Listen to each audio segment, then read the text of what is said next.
Terry Powers is from Long Island. Terry, your mixed shepherd is 13 years old, name of Kokomo. You take Kokomo to, is it your relative's house? My folks' house. Your folks' house. Because you and the wife are going out, or what? We were going to visit my brother, Brian, and his wife in New Jersey. So the idea was Kokomo was going to stay at your folks' house overnight? Exactly. So he's there about an hour, right? No, she was there for, I guess, about 10 hours. And she. All right. She's there, and everything's fine. Your folks feed the dog. And they let her out about 11:45, and she used to live in this house many, many years ago, and so she hopped the fence to visit some friends in the neighborhood, I guess, and got lost. Disappeared. Disappeared. The dog is gone 1 week? No. 2 weeks? No. Show them the map. I want to show you this now.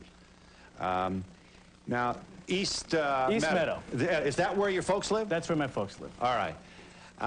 The dog spends 10 hours with your folks, decides to go visit some friends, you know, probably had some air and maybe wanted to shop a little. And you've determined that this animal was gone for 24 days. Yes, sir. You're home crazy. Look at this. We spent many tanks of gas. Is West Islip. West Islip is your place? Yes, sir. The dog took 24 days in the month of January with 1-digit temperatures at night, no food, no care, no shelter. For 24 days went from East Meadow all the way along the shoreline, and in more than 3 weeks found his way back home. 24 days, 21 miles as the crow flies. And you're sitting in the porch or sitting in the living room by the fire and you hear the bark? It was actually 3:30 in the morning. There was a bark at the front door, and my wife Carolyn runs to the front door and starts screaming. So of course, you know, you grab the bat and run, but it's Kokomo. Come on in here, Kokomo, and meet these folks here. We want to see what you look like. Here you go, babe.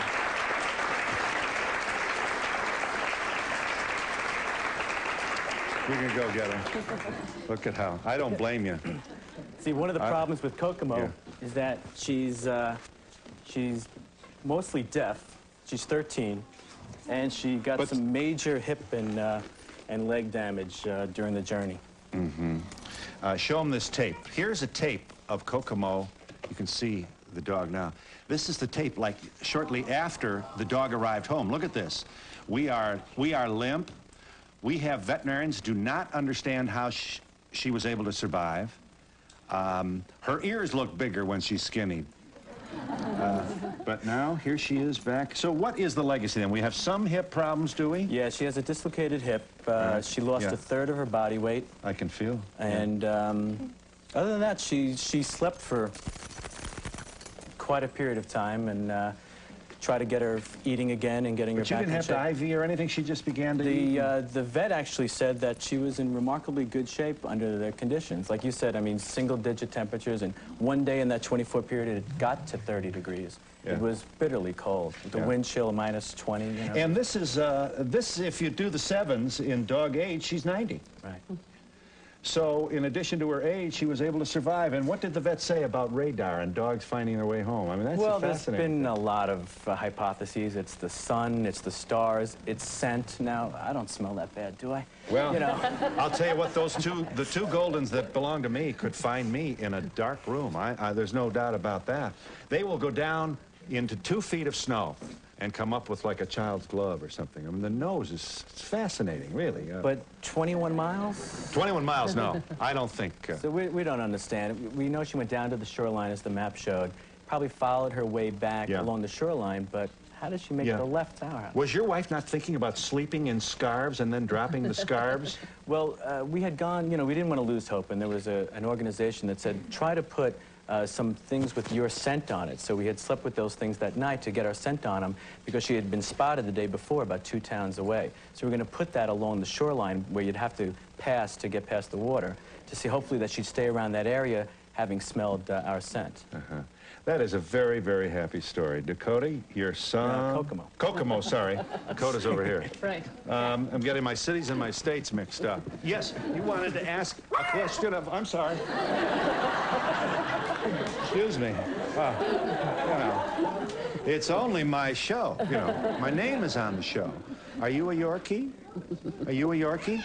This is an unhappy Yorkie. You gonna sing this nice to me? Aww. See how nice I am? And the dog's name is Killer, probably, Cookie Monster. Cookie Monster. Sir, you wanted to ask. Yeah, I recently moved like 2 years ago, and I have 6 cats and a dog. So one of my cats, he ran away for like 3 weeks. We couldn't find him. And it was just a funny thing. My mom was out walking my dog one day, and a block away from my house in the bushes, she finds my cat. The dog goes sniffing in the bushes, and out comes the cat.